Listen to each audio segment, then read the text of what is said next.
Peningkatan akomodasi pariwisata Bali dinilai PHRI Bali tidak diimbangi peningkatan pendapatan pajak.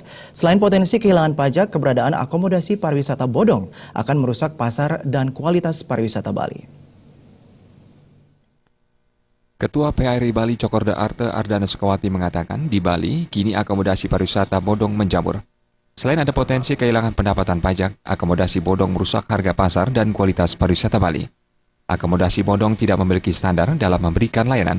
Untuk itu PHRI berharap ke depan pemerintah harus meningkatkan peran asosiasi terkait dalam pemberian izin maupun pengawasan melalui wadah asosiasi itu. Melalui tanggung jawab moral asosiasi terkait diharapkan pelemahan kualitas akomodasi pariwisata Bali bisa ditangkal. Kenapa pajak rendah seperti mana kita sering dengar banyak hal-hal yang bodong, yang darah abu-abu, akhirnya main kucing-kucingan. Ya, kalau ini bisa dipastikan, saya kira sebenarnya masih bisa kita terus tingkatkan. Di samping juga jangan lupa kualitas wisatawan sekarang ini ada penurunan.